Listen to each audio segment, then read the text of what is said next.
Hi friends, welcome on Yourpedia, and this video is related to the topic of environmental engineering, which is going to come in the exam of junior assistant engineer and assistant engineer, environment assistant environment engineer in Punjab Public Service Commission. Punjab public service commission में कुछ advertisements, कुछ job advertisement आई हैं जिनमें assistant environment engineer और junior environment engineers इसकी positions भरी जानी हैं। इसके पोस्ट हैं जो भरी जानी हैं और वो department of science and technology and environment, government of Punjab. 32 seats advertise हो चुकी हैं एंड और सीट्स भी इसमें ऐड होंगी। तो आपका ये एग्ज़ाम एनवायरनमेंट इंजीनियर का, इससे पहले हरियाणा एनवायरनमेंट इंजीनियर का एग्ज़ाम हुआ था जिसका रिजल्ट अवेटेड है अभी रिटन का मेंस, एंड उसी तरीके से हिमाचल प्रदेश का रिटन एग्ज़ाम होने वाला है। सो हर स्टेट में एनवायरनमेंट इंजीनियर्स का कुछ जॉब्स आता है और योरपीडिया एक डेडिकेटेड प्लेटफॉर्म है जिसके ऊपर आप इसकी तैयारी कर सकते हैं और बहुत अच्छे तरीके से आप इसको प्रिपेयर कर सकते हैं। कोई भी एनवायरनमेंट इंजीनियरिंग का एग्ज़ाम है और वैसे भी स्टेट गवर्नमेंट के अलावा स्टेट पॉल्यूशन कंट्रोल बोर्ड, अब ये तो आपका department of science technology and environment है। स्टेट पॉल्यूशन कंट्रोल बोर्ड अलग चीज़ होता है, सेंट्रल पॉल्यूशन कंट्रोल बोर्ड अलग है, पब्लिक सेक्टर जैसे एनटीपीसी, ओएनजीसी, कोल इंडिया वो अलग है। तो ओवरऑल बहुत सी जॉब्स एनवायरनमेंट इंजीनियर्स की आती हैं। सिलेबस मोर और लेस हमारा कंबाइंड कॉमन होता है और वहीं से वो पूछते हैं और ये सारे का सारा जो कंटेंट है ये योरपीडिया के ऊपर तैयार है, आप इसको प्रिपरेशन कर सकते हैं। अब मैं सबसे पहले आपको इसका जो सिलेबस है पंजाब का वो आपको थोड़ा सा बता दूंगा। इसमें पार्ट ए, पार्ट बी है। पार्ट ए टेक्निकल है, पार्ट बी नॉन टेक्निकल है। तो पार्ट ए में आप इसको वीडियो को रोक के देख सकते हैं। जो सिलेबस है वो एयर पोल्यूशन से रिलेटेड है और ये आपका सॉलिड वेस्ट मैनेजमेंट,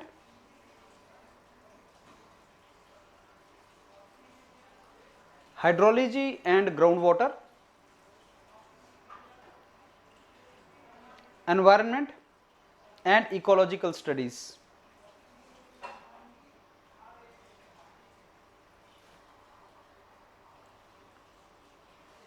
एंड फिर पार्ट बी आ जाता है। पार्ट बी आपका जनरल नॉलेज, करंट अफेयर से रिलेटेड है, लॉजिकल रीजनिंग है जिसमें क्वांटिटेटिव एप्टीट्यूड, मेंटल एबिलिटी वगैरह आता है। ये आपके जो सिलेबस है पंजाब एनवायरनमेंट के एग्जाम का assistant environment engineer and junior environment engineer Punjab में। बहुत अच्छी जॉब है और इजी जॉब है। Syllabus well defined, well precise syllabus. आप यहाँ से बहुत अच्छे तरीके से इसको रिवाइज कर सकते हैं। मेरा आज का जो लेक्चर है वो एसिड रेन और फोटोकेमिकल रिएक्शन पे है। पेपर आसान आता है, डिफिकल्ट नहीं आता है। पूरे लेक्चर में से 5-4 ऐसे पॉइंट्स होंगे जो आपको याद करने हैं और अगर आपने वो कर लिए तो आपका एग्जाम निकल जाता है। अब एसिड रेन क्या चीज़ होती है और फोटोकेमिकल रिएक्शन क्या होती है? टू स्टार्ट विद मैंने आपको 2 इमेजेस दे रखी हैं। एसिड रेन का मतलब ये हुआ कि जब रेन होगा तो उसके अंदर एसिड होगा। याद करो केमिस्ट्री की लैब जिसमें एसिड के नाम पे आपके दिमाग में 2 एसिड आते हैं, sulphuric acid and nitric acid. So HNO3, H2SO4, ये 2 नाम आपने याद रखने हैं। ये 2 एसिड जब रेन के साथ नीचे गिरेंगे तो बेसिकली ये आपका एसिड रेन बनती है। लेकिन एक चीज याद रखना, एसिड रेन का मतलब पानी के साथ ये आपके जो एसिड्स हैं इनका मिक्स होना और फिर गिरना, वही एसिड रेन में नहीं आता। इसमें स्मोक भी आता है, फॉग भी आता है, ये ड्राई एसिड रेन भी होता है। वो कैटेगराइजेशन अभी हम देखेंगे। बस अभी इतना समझेंगे आप कि NOx and SOx, SO2, NO2 जब ये पानी के साथ मिलते हैं तो आपको ये H2SO4, HNO3 ऐसे एसिड रेन प्रोड्यूस करता है। तो थोड़ा सा आपको एसिड रेन के नाम पता होने चाहिए। फोटोकेमिकल रिएक्शन या फोटोकेमिकल रिएक्शन का एक एग्जांपल आपका फोटोसिंथेसिस प्रोसेस भी होती है जिसमें लाइट एनर्जी, लाइट के अंदर जो एनर्जी होती है आप ये इक्वेशन जानते हैं, H इंटू न्यू HC/λ, ये इक्वेशन आपको पता है, प्लैंक्स कांस्टेंट है ये। और जो आपका क्लोरोफिल होती है प्लांट के अंदर, प्लांट लाइट को पकड़ता है, प्लांट जो है वो कार्बन डाइऑक्साइड को पकड़ता है, पानी को पकड़ता है और आपको एक प्रोडक्ट ग्लूकोज की फॉर्म में दे देता है। तो जो प्लांट लीफ के अंदर जो हरे रंग का एक क्लोरोफिल होता है, तुम जानते हो पत्ते होते हैं, पत्ते में एक हरा रंग होता है, वो क्लोरोफिल होता है। वो हरा रंग या क्लोरोफिल अल्ट्रावायलेट लाइट जो सन के अंदर होती है उसकी प्रेजेंस में पानी और कार्बन डाइऑक्साइड को H2O और CO2 को पकड़ता है और ग्लूकोज दे देता है। और ये ग्लूकोज मतलब अलग अलग फॉर्म्स में आपको मिलता है, जो आप खाते हो, मैंगो, एप्पल, जितना भी खाते हो ग्लूकोज उसके अंदर होता है, वो दैट इज फोटोकेमिकल। उसका एक एग्जांपल बेसिकली आपका फोटो सिंथेसिस प्रोसेस भी है। तो फोटोकेमिकल रिएक्शन, फोटो का मतलब होता है लाइट, केमिकल मतलब केमिकल रिएक्शन है ये। तो फोटोकेमिकल रिएक्शन का एक एग्जांपल है फोटोसिंथेसिस प्रोसेस, जो मैंने आपको बताई वो फोटोसिंथेसिस प्रोसेस है। तो बेसिकली लाइट आएगी और एक मॉलिक्यूल को हाई एनर्जी स्टेट में ले जाएगी और उसके बाद से प्रोडक्ट बन जाएगा। ये आपका फोटोकेमिकल प्रोसेस होती है, जिसको आप ऐसे अंडरस्टैंड कर सकते हैं। अब नेक्स्ट जो हमारा है वो है एसिड रेन। डिफाइन कैसे करते हैं? और फ्रेंड्स ये सारे के सारे नोट्स आपके यूरोपीडिया के ऊपर आपको मिल जाएंगे और आप ये सारे नोट्स लेके इसको पढ़ना स्टार्ट करो। एंड में क्वेश्चंस भी करवाए हुए हैं। एसिड रेन जो होता है वो basically sulphuric and nitric acid का बना होता है। ये जो लाल रंग से लिखा हुआ है ये बहुत ही इंपॉर्टेंट चीज है। और एसिड कंपोनेंट अगर किसी पानी के अंदर आ जाए या प्रेसिपिटेशन के अंदर आ जाए तो उसको एसिड रेन बोल देते हैं। और जब कोई रेन जिसके अंदर एसिड हो उसको एसिड रेन हमने बोल दिया। लेकिन ये भी हम जरूर देखेंगे कि जैसे रेन की बात कर रहे हैं, वाटर इसके अंदर है, तो दिमाग में आता है कि ये वेट कंपोनेंट ही होता है, लेकिन ये ड्राई भी होता है। ओनली वेट नहीं होता, ड्राई भी होता है। और इसका अलग अलग फॉर्म्स है। रेन तो है ही, स्नो भी होता है, फॉग भी होता है, हेल भी होता है, डस्ट स्टॉर्म भी होता है, फॉग भी होती है, स्मोक भी होती है, अलग अलग फॉर्म्स में आता है। कभी एग्जाम में क्वेश्चन आ जाए कि रेन, एसिड रेन किस किस फॉर्म में हो सकता है, तो आपको सारे नाम पता होने चाहिए कि वो आपका rain, snow, fog, hello, dust storm, ये सब को मिला के एसिड रेन बनता है। ये वेट भी होता है, ड्राई भी होता है। सबसे इंपॉर्टेंट चीज ये दो नाम आपने याद रखने हैं, ये आपकी एसिड रेन होती है। अब बनती कैसे है एसिड रेन, उसका कारण क्या होता है, कैसे बनती है? तो ये याद रखना कि जो भी हमारा फॉसिल फ्यूल है, अब सारी बात वहीं पे आ जाती है। फॉसिल फ्यूल जिनसे आपके पावर प्लांट चलते हैं, जिनसे आपके ऑटोमोबाइल चलते हैं, जिनसे आपके और कोई इंडस्ट्रीज में आप उसको यूज करते हो, वो जितने फॉसिल फ्यूल होते हैं, जब उसके अंदर सल्फर होता है या नाइट्रोजन होता है तो sulphur dioxide SO2 and nitrogen oxide NO2 ये पानी और ऑक्सीजन के साथ मिलता है और आपको ये सल्फ्यूरिक एसिड और नाइट्रिक एसिड देता है। ये जो पहली दो लाइनें बहुत ही ज्यादा इंपॉर्टेंट है, यही एसिड रेन है। कहां से बनता है, कैसे बनता है, आगे भी देखेंगे। सबसे इंपॉर्टेंट चीज है कि एसिड रेन होती क्या है, बनती कैसे है। और जब ये बेसिकली ये एसिड जो आपने बनाए, जब ये पानी के साथ मिल जाते हैं दोनों, तो आपका एसिड रेन बन जाता है। और वो एसिड रेन की अलग अलग फॉर्म जो हमने देखी, स्नो, फॉग वगैरह भी होता है। अब एसिड बेसिक है, एसिड है, उसके लिए एक स्केल होती है जिसको पीएच स्केल बोलते हैं, जिसका फुल फॉर्म होता है पोटेंशियल ऑफ हाइड्रोजन। तो पीएच का फुल फॉर्म अगर कोई आपसे पूछ ले, पीएच स्केल किस लिए यूज करते हैं, आप बोलेंगे सर ये पता लगाने के लिए कि एसिड है या ये बेसिक है, कोई अल्कलाइन है, क्या है ये सब्सटेंस। तो उसकी पीएच स्केल में उसका फुल फॉर्म होता है पोटेंशियल ऑफ हाइड्रोजन। और एसिड रेन की पीएच जो होती है वो 4.2 से लेके 4.4 के आसपास होती है। बहुत इंपॉर्टेंट इंफॉर्मेशन। और नॉर्मल जो रेन वाटर होता है उसकी पीएच 5.6 के आसपास होती है। तो आपका नॉर्मल रेन गिरी और एसिड रेन गिरी पता कैसे लगेगा, आप उसका पीएच मेजर करो। और पीएच जब मेजर करोगे तो आपको पता लग जाएगा कि नॉर्मल रेन है, कि अगर ये 4.2 4.4 है के बीच में है तो ये एसिड है। पीएच स्केल 0 से लेके 14 के बीच में होती है पीएच स्केल। और ये जो पीएच स्केल है इसमें ये मोस्ट एसिडिक 0 होता है, सबसे ज्यादा एसिडिक जो है वो 0 होता है। तो दैट मींस अगर पीएच 5.6 है तो लेस एसिडिक है, 14 मींस लीस्ट एसिडिक, कोई एसिडिटी नहीं है उसके अंदर, ये बहुत ही ज्यादा एसिड।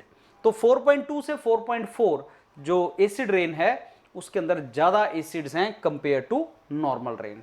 ये आपको थोड़ा सा आइडिया होना चाहिए पीएच स्केल का और क्या रेंज पे हम पीएच स्केल निकालते हैं। ये देखिए एक डायग्राम, ध्यान से इसको देखना। तो जैसे जैसे मैंने आपको बताया स्केल बढ़ रही है, 0 मतलब maximum acidic, 14 means least acidic, और बेसिक करेक्टर बढ़ता चला जाता है। और पानी जो होता है वो न्यूट्रल है, 7 जो आप पानी पीते हैं वो 7 है, मतलब 0 से 14 के बीच में है, 7 है वो आपका न्यूट्रल है। मिल्क 6 है, कॉफी 5 है, कोका कोला 4 है, तभी तो एसिड होता है उसके अंदर। लेमन जूस 2 है, बैटरी एसिड 4 है, बैटरी एसिड 1 है। और जो एसिड रेन है वो हमने बताया 4.4 टू 4.6 के आसपास एसिड रेन आता है। सो ये आपके सारे के सारे जो एसिड और आपका बेसिक उसके बीच का रेंज। बहुत इंपॉर्टेंट स्लाइड है, इसको आप देख सकते हैं।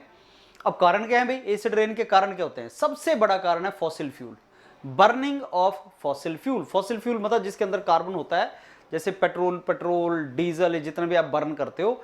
अब इसके अंदर अगर सल्फर होगा तो सल्फर डाइऑक्साइड बनेगा, और हाई टेम्परेचर पे ऊपर नाइट्रोजन ऑक्साइड बनता है। तो जो इंजन बहुत ज्यादा टेम्परेचर पे होता है, हाई टेम्परेचर इंजन, एक टर्म होती है इंटरनल कंबशन इंजन। ये जितना भी तुम्हारा गाड़ियों का इंजन होता है ना, जैसे कार, मोटरसाइकिल, ट्रक, उसके इंजन को इंटरनल कंबशन इंजन बोलते हैं। पावर प्लांट को एक्सटर्नल कंबशन इंजन बोलते हैं। अब इंटरनल कंबशन इंजन में टेम्परेचर बहुत ज्यादा होता है, तो जब टेम्परेचर ज्यादा होता है तो ये आपका NOx बनता है, नाइट्रोजन ऑक्साइड बनता है, और सल्फर डाइऑक्साइड तब बनता है अगर सल्फर हो फॉसिल फ्यूल के अंदर। तो सबसे बड़ा जो सोर्स है तुम्हारा वो एसिड रेन का, जो एसिड बनता है वो पावर प्लांट है, एंड उसके बाद बेसिकली आपका ऑटोमोबाइल या बाकी इंडस्ट्रियल प्रोसेसेस आती हैं। तो अगर वो पूछे कि सबसे ज्यादा भाई जो कहां से निकलता है सारे का सारा प्रोडक्ट, तो आप बोलोगे पावर प्लांट से निकलता है। NOx कहां से निकलता है? NOx आईसी इंजन से बहुत ज्यादा निकलता है, बिकॉज उसका टेम्परेचर आईसी इंजन का बहुत ज्यादा होता है। तो पावर प्लांट, ऑटोमोबाइल, ये कुछ सोर्स हैं आपके इन एसिड्स के। जो SOx है या NOx है तुम्हारा, उनके सोर्स हैं। और नेचुरल सोर्सेज कहां से निकलता है? वॉल्केनिक इरप्शन, जिसमें लावा फटता है। तो वॉल्केनिक इरप्शन जब होता है तो सल्फर डाइऑक्साइड, नाइट्रोजन ऑक्साइड, ये एटमॉस्फेयर के अंदर निकलते हैं। डस्ट निकलती है जिसमें एसिडिटी होता है। एयर पॉल्यूशन भी कारण है ऑब्वियसली, जैसे आपकी कोई केमिकल रिएक्शन है उसमें आपका एयर पॉल्यूशन निकलता है, एयर निकल गई तो वो भी एक उसका कारण है। तो ये अलग अलग कारण हैं एसिड रिलीज होने के, एसिड प्रोसेस बनने के। अब मैंने आपको बताया कि एसिड रेन के नाम से कहीं ये ना सोचना कि वो ओनली आपका लिक्विड स्टेट में होता है, वो ड्राई स्टेट में भी होता है। तो बेसिकली वो रेन हो सकती है, स्नो हो सकता है, फॉग हो सकती है, हेल हो सकती है। हेल, ये जो आपका स्नो की फॉर्म में बड़ा बड़ा साइज का एक हेल स्टॉर्म गिरता है, बारिश होती है जब। और ड्राई डिपोजिशन में आपके जो पार्टिकल हैं वो बेसिकली वो मॉइस्चर नहीं होता लेकिन ड्राई फॉर्म में होता है। जैसे वेजिटेशन पत्तों के ऊपर लग जाएगा, बिल्डिंग्स के ऊपर लग जाएगा, चिपक जाएगा, ड्राई फॉर्म में होता है वो एसिड। और वो ड्राई फॉर्म में भी काफ़ी हार्मफुल होता है ह्यूमन बीइंग के लिए और बाकी प्लांट्स एंड एनिमल्स के लिए। इसका इम्पैक्ट क्या है, क्या इससे प्रॉब्लम क्या होती है? तो इसके इम्पैक्ट को आप इस तरीके से स्टडी कर सकते हैं कि एक्वेटिक लाइफ पे क्या इम्पैक्ट है। एक्वेटिक लाइफ में जहां पानी होता है या पानी के जीव होते हैं, पानी के जो क्रिएशंस हैं, जैसे फिश है, फिश, प्लांट वगैरह। तो अगर एसिड रेन हो रहा है तो इवेंचुअली आप देखो लेक या रिवर के अंदर जाएगा, लेक और रिवर के अंदर जाएगा तो उसकी एसिडिटी बढ़ा देगा, उसकी एसिडिटी बढ़ा देगा तो जो फ्रेश वाटर फिश हैं या जिन जो बेसिकली नॉर्मल वाटर फिश हैं, नॉर्मल रेन में सर्वाइव कर सकते हैं वो इसमें एसिड रेन में सर्वाइव नहीं कर सकते, जिससे बेसिकली आपके प्लांट, फिश वगैरह वो मर जाते हैं। तो एक तो उसका इम्पैक्ट ये है। दूसरा, मैराइन वाटर एंड जो स्पीशीज हैं उनके ऊपर इम्पैक्ट होता है। मैराइन मीन्स जो सी वगैरह से रिलेटेड चीज़ें, उनमें भी इम्पैक्ट होता है, क्योंकि जब आपका एसिड है तो उसका पीएच चेंज हो जाएगा। जब पीएच चेंज हो जाएगा तो एनवायरनमेंट, जो मैराइन एनवायरनमेंट है वो सारा ही गड़बड़ा जाता है।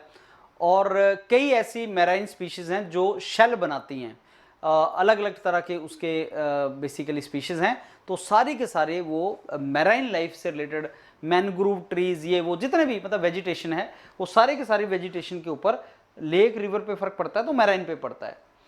फिजिकल इंफ्रास्ट्रक्चर पे ऊपर क्या फर्क पड़ता है? जैसे आपने कई बार सुना होगा कि साहब ये जो ताजमहल है, ये इसके ऊपर वाइट मार्बल लगा है, जो ये बहुत ज़्यादा चमकता है, वाइट कलर का है ताजमहल, लेकिन अब ये येलोइश, इसका थोड़ा थोड़ा इसका येलोइश कलर बनना स्टार्ट हो गया है। कारण उसका यही है, ये जो आपका बेसिकली एसिड रेन है उससे कोरोजन, डिके होता है, और बहुत से ऐसे मोनूमेंट्स या ऐसी बिल्डिंग्स जो उनका अब एसिड रेन के चलते उनका नुकसान हो रहा है। अब इसको कंट्रोल कैसे करें? एसिड रेन को कंट्रोल करने का तरीका क्या है? सबसे पहली बात कि जब हमने देख लिया कि भाई एसिड रेन जो हो रही है वो सल्फर और नाइट्रोजन की वजह से हो रही है, उनके एसिड्स हैं sulphuric acid and nitric acid, तो उसके लिए क्या कर दो कि ऐसा फ्यूल यूज करो जिसमें सल्फर ना हो। जैसे आपका डीसल्फराइजेशन कर दो उसको। जो पावर प्लांट मैंने आपको बताया सबसे बड़ा सोर्स पावर प्लांट है, तो उनको डीसल्फराइजेशन कर दो, उनका सल्फर डाइऑक्साइड का जो एमिशन है वो मोर देन 90% से कम कर दो। एक तरीका ये हो सकता है। एक दिल्ली एनसीआर रीजन में सुप्रीम कोर्ट ने एक अलाउ की थी चीज जिसको ग्रेडेड रिस्पॉन्स एक्शन प्लान बोलते हैं। Graded response action plan emergency measure है, कभी एग्जाम में डायरेक्टली भी आ जाता है जीआरएपी। ग्रेडेड एस जो आपका जीआरएपी है वो एग्जाम में वैसे भी आ जाता है कि किस चीज से रिलेटेड है, ये एनवायरनमेंट एयर पोल्यूशन के इमरजेंसी मेजर है। जैसे एयर पोल्यूशन एक लेवल से नीचे गिर जाता है, जैसे एयर पोल्यूशन की क्वालिटी एक लेवल से नीचे गिर जाती है, तो दिल्ली के अंदर एनसीआर रीजन के अंदर जीआरएपी लग जाता है। जीआरएपी का मतलब कि स्टेप वाइज कंट्रोल मेजर, वो विंटर में ज्यादा होता है। उसमें आपने सुना होगा ऑड नंबर इवन नंबर की गाड़ियां चलेंगी, मतलब दिल्ली में गाड़ियां इतनी ज्यादा हैं तो एक दिन ऑड नंबर चलेगा, एक दिन इवन नंबर चलेगा, सारी गाड़ियां एक दिन नहीं चलेंगी, तो आपको पूलिंग करनी पड़ेगी। तो ये ग्रेडेड रिस्पॉन्स एक्शन प्लान, एक तो ये भी कुछ सिटीज में ये चीज को इंप्लीमेंट किया गया है। कुछ और मेजर्स हैं जो मैंने यहाँ पे लिस्ट किए हैं, जैसे भारत 6 स्टेज अभी चल रहा है। जो भारत स्टेज अभी कौन सी चल रही है, भारत 6 स्टेज चल रही है। भारत स्टेज भारत नॉर्म से भी क्वेश्चन आते हैं, तो ये आपने ध्यान से रखना। 5 स्टेज कभी आई नहीं, 4 के बाद सीधी 6 स्टेज आई है, वो भी है। उसी तरीके से इंडेक्स मेंटेन करते हैं हम, नेशनल एयर क्वालिटी इंडेक्स है, फिर आपका एयर क्वालिटी मैनेजमेंट करते हैं। एयर एक्ट 1981 के अंदर बहुत से आपके प्रोविजन दिए गए हैं। तो ये कुछ और बेसिकली हमारे मेजर्स हैं कि एसिड रेन को कंट्रोल या मिटिगेट करने के लिए हमारे पास क्या क्या ऑप्शन है, क्या हम कर सकते हैं। एक थोड़ा सा टाइम आप यहाँ पे स्पेंड करके ये देखना कि डिफरेंस क्या है एसिड और जो आपका ये बेसिकली बेस है, इसमें डिफरेंस क्या होता है। एसिड में लेस देन अगर 7 है तो उसको पीएच वैल्यू अगर लेस देन 7 है तो उसको एसिड बोल देते हैं, मोर देन 7 है तो उसको बेस बोल देते हैं। होता क्या है, टेस्ट कैसा होता है इसका बिहेवियर क्या है, तो ये कोरोसिव है। अगर कहीं पूछ ले एसिड रेन का क्या नेचर है, तो उसका नेचर होता है कोरोसिव नेचर होता है। और जो स्लिपरी एंड सोपी होता है, सोप ले लो आप, अगर साबुन हाथ में ले लो, मतलब नींबू जो है वो एसिडिक है और सोप जो है वो बेसिक है, ये समझ लो। तो सोप स्लिपरी होता है, आपके हाथ में ऐसा लगेगा कि स्लिपरी जैसी कोई चीज है, तो वो आपका सोप होता है। Example hydrochloric acid, sulphuric acid, nitric acid, तो एसिडिक रेंज जो इसकी वजह से होती है। और जिसमें OH लग जाता है पीछे, वो बेस होते हैं, वो आपको बेस के बारे में बताएगा। अब फोटोकेमिकल रिएक्शन फ्रेंड्स क्या होती है, नाम से ही दिख रहा है फोटोकेमिकल रिएक्शन होती है जिसमें लाइट एनर्जी को कोई मॉलिक्यूल एब्जॉर्ब कर लेता है और आपको एक प्रोडक्ट दे देता है। लाइट एनर्जी आई, उसको किसी मॉलिक्यूल ने अपने पास लिया, उसमें रिएक्शन हुई और आपको एक प्रोडक्ट मिल गया, उसको फोटोकेमिकल, केमिकल मतलब केमिकल प्रोसेस है, फोटो मतलब यूवी रेडिएशन, सोलर एनर्जी या लाइट की प्रेजेंस में हुआ। फोटोसिंथेसिस जो है वो उसका एक एग्जांपल है, और फोटोसिंथेसिस प्रोसेस ही जो अर्थ, प्लेनेट अर्थ है, उसके ऊपर जो आपका लाइफ है उसको सस्टेन करने में हेल्प करती है। ये टिपिकल एग्जांपल है फोटोसिंथेसिस प्रोसेस का, ध्यान से देखो। इसमें कार्बन डाइऑक्साइड की फिक्सेशन होती है, कार्बन डाइऑक्साइड और पानी को मिला के सोलर लाइट फोटोसिंथेसिस मींस जो प्लांट है, प्लांट में क्लोरोफिल होता है हरे कलर का, उसने सोलर एनर्जी की प्रेजेंस में इन दोनों को मिलाया और आपको ग्लूकोज दे दिया और ऑक्सीजन दे दी। ऑक्सीजन हमारे लिए कितनी इंपॉर्टेंट है, carbon dioxide green house gas है, उसका कम होना बहुत जरूरी है। तो तभी तो बोलते हैं कि ज्यादा प्लांट लगाओ सो दैट कार्बन डाइऑक्साइड को हम कम कर सकें, ग्लोबल वार्मिंग को रोक सकें और ऑक्सीजन ज्यादा जनरेट कर सकें। ये फोटोसिंथेसिस प्रोसेस है, ये फोटोकेमिकल रिएक्शन का टिपिकल एग्जांपल है। फोटोसिंथेसिस होता क्या है, ये एक फोटोकेमिकल प्रोसेस है जिसमें जो ग्रीन प्लांट हैं, सीवीड हैं, एल्गी है, वो बेसिकली कुछ पर्टिकुलर टाइप का बैक्टीरिया होता है जो सोलर एनर्जी को बेसिकली यूज करके जो कार्बन डाइऑक्साइड है उसको कार्बोहाइड्रेट में कन्वर्ट कर देता है। तो इस तरीके से वो कन्वर्ट करता है। तो केमिकल एनर्जी है, बेसिकली केमिकल प्रोसेस है ये, और ये बेसिकली केमिकल एनर्जी एक बहुत इंपॉर्टेंट प्रोसेस होती है। तो ये फोटोसिंथेसिस का एग्जांपल जो मैंने आपके साथ डिस्कस किया।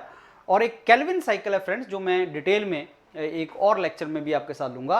केल्विन साइकिल भी फोटोसिंथेसिस प्रोसेस जैसा ही है, बट फोटोसिंथेसिस क्या होता है कि लाइट की प्रेजेंस में होता है, और केल्विन साइकिल बिना लाइट की प्रेजेंस में भी हो सकता है। तो केल्विन साइकिल में से भी कुछ क्वेश्चन आपका बन सकता है, और वो आपको पता होना चाहिए केल्विन साइकिल होती क्या है। फोटोसिंथेसिस बेसिकली क्या करती है कि जो ग्रीन प्लांट होते हैं या ऑटोट्रॉफ्स होते हैं, वो बेसिकली 2 स्टेज में कार्बन डाइऑक्साइड को फिक्स करते हैं।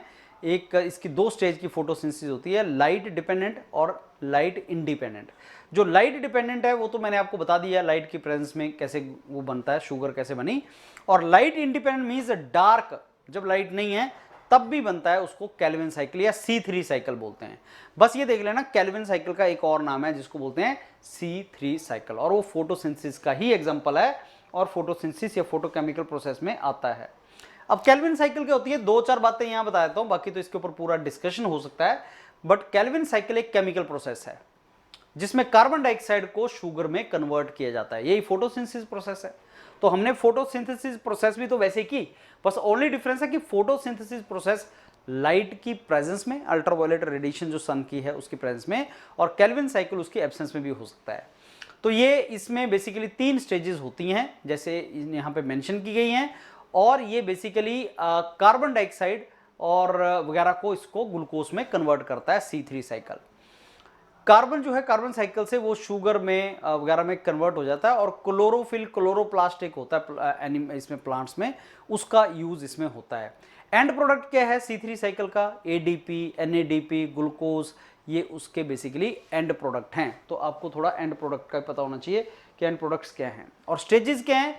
इसका नाम फ्रेंड्स याद कर लेना, 3 स्टेजेस होती हैं C3 साइकिल की या केल्विन साइकिल की। पहली स्टेज है कार्बन फिक्सेशन। कार्बन फिक्सेशन मतलब इसमें कार्बन डाइऑक्साइड को कैप्चर कर लिया जाता है और RuBp के साथ इसको बाइंड कर दिया जाता है और इसको कार्बन फिक्सेशन बोलते हैं।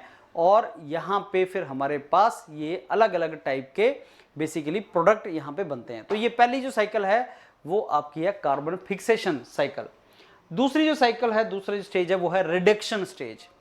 रिडक्शन स्टेज जिसमें PGA molecule, 3 PGA molecule create होता है कार्बन फिक्सेशन से, और फिर वो कन्वर्ट कर दिए जाते हैं बेसिकली सिंपल शुगर या ग्लूकोज के अंदर। ATP या NADP से एनर्जी ली जाती है light dependent reactions of photosynthesis जो होती हैं उनमें से, और फिर ऑब्वियसली ये इवेंचुअली शुगर जैसे मॉलिक्यूल्स में कन्वर्ट कर दिया जाता है। तो एनर्जी जो ATP से और NADPH से ली जाती है वो शुगर में ट्रांसफर कर दी जाती है। और ये जो बेसिकली प्रोसेस को रिडक्शन इसलिए बोलते हैं क्योंकि इलेक्ट्रॉन ट्रांसफर होते हैं और इससे ये आपका प्रोडक्ट बनता है। तो रिडक्शन स्टेज आपकी दूसरी स्टेज है। तीसरी है रीजनरेशन स्टेज। थर्ड स्टेज जो है रीजनरेशन स्टेज है, और इसमें भी ATP की रिक्वायरमेंट होती है और G3P मॉलिक्यूल जो हैं वो ग्लूकोज बनाते हैं। तो ये आपका रीजनरेट करते हैं RuBp रिसेप्टर्स एक्सेप्टर्स को। सो रीजनरेशन स्टेज, ये 3 स्टेजेस आपकी इसकी होती हैं आपकी केल्विन साइकिल की। अब फोटोकेमिकल रिएक्शन के अगर हमसे कोई एग्जांपल पूछे कि एग्जांपल क्या है, आपने देखा होगा कि आपकी आंख, अगर आप सन रेज की तरफ देखोगे, आंख ओपन करके सन की तरफ देखोगे तो आपकी आंख का रेटिना छोटा हो जाता है, फोटोकेमिकल प्रोसेस ही है। रोडोप्सिन एक फोटो रिसेप्टर सेल होता है हमारी आंख के अंदर, रेटिना के अंदर। बेसिकली फोटोकेमिकल रिएक्शन जो हमारा रेटिना के अंदर होती है वो उसका फोटोकेमिकल रिएक्शन का ही एक एग्जांपल है। जब आपका रेटिना अपनी शेप चेंज कर लेता है लाइट एब्जॉर्ब करके, वो फोटोकेमिकल रिएक्शन का एक एग्जांपल है कि जैसे लाइट आई तो कुछ ना कुछ रिएक्शन हुई। ये मैंने आपको पहले भी दिखाया है कि फोटोकेमिकल रिएक्शन में होता क्या है इवेंचुअली। कुछ और एग्जांपल, ओजोन लेयर का बढ़ना, जैसे सन सोलर एनर्जी आई और स्ट्रेटोस्फियर के अंदर ओजोन लेयर होती है। स्ट्रेटोस्फियर सबसे पहले होती है ट्रोपोस्फियर जो 10 किलोमीटर तक होती है, उसके बाद आती है स्ट्रेटोस्फियर जिसमें ओजोन होता है। तो ओजोन बेसिकली क्या होता है, ओजोन की फॉर्मेशन अल्ट्रावायलेट रेडिएशन जो आती हैं वो अल्ट्रावायलेट रेडिएशन को यूज करके ही तो ओजोन बनता है। या ऐसा बोलो कि ओजोन जो है अल्ट्रावायलेट रेडिएशन को अर्थ पर आने से रोकते हैं, और अल्ट्रावायलेट रेडिएशन अगर अर्थ पर आएंगी तो ह्यूमन स्किन कैंसर होता है, और वही उसी के लिए ओजोन लेयर होती है। लेकिन ओजोन को कौन खा जाता है, क्लोरीन एंड ब्रोमीन खा जाता है। तो क्लोरीन ब्रोमीन को कम करने के लिए ऑब्वियसली हाइड्रोक्लोरिक जो क्लोरोफ्लोरोकार्बन्स हैं जो रेफ्रिजरेंट्स हैं उनको यूज करने के लिए इनकार किया जाता है। मॉन्ट्रियल प्रोटोकॉल यही था। ओजोन लेयर बेसिकली स्ट्रेटोस्फियर के अंदर जो बनती है वो फोटोकेमिकल रिएक्शन का एक एग्जांपल है। सो ये सारे के सारे फ्रेंड्स एग्जांपल हैं फोटोकेमिकल प्रोसेस के, इनको एक बार आप गो थ्रू करेंगे। अब मैंने एंड में कुछ क्वेश्चंस डाले हैं, ये क्वेश्चंस और उनके आंसर साथ में लिखे हुए हैं। आप इन सारे 10 क्वेश्चंस को ढंग से कर लेना, और बहुत से क्वेश्चंस आपके नोट्स में और भी आपको डाले गए हैं। Okay, so friends, this was a brief lecture on acid rain and photochemical reactions. और मैंने आपको बताया कि एनवायरनमेंट इंजीनियरिंग, एनवायरनमेंट साइंस से रिलेटेड बहुत सी जॉब्स आती हैं, और अगर आप एनवायरनमेंट इंजीनियरिंग या एनवायरनमेंट जॉब्स को टारगेट कर रहे हैं, योरपीडीएस अच्छा प्लेटफॉर्म नहीं है। सारा कंटेंट है, सारा डॉक्यूमेंट है, सब कुछ है यहाँ पे, क्वेश्चन प्रैक्टिस है, लेकिन आपको इन टाइम प्रिपरेशन स्टार्ट करनी है अपनी, सो दैट आप इन टाइम प्रिपरेशन करके आपको सारा सब्जेक्ट आता हो। तो अगर आप एनवायरमेंटल इंजीनियरिंग की तरफ देख रहे हैं जॉब अपॉर्चुनिटीज़ के लिए, जो ये पंजाब में आने वाली हैं असिस्टेंट एंड जूनियर इंजीनियर की जॉब्स, प्लीज़ प्रिपरेशन करना स्टार्ट करें जितनी पहले हो सकता है, और ज्वाइन करें योरपीडिया ईसीपी, सो दैट आपकी प्रिपरेशन अच्छी हो सके। Thank you.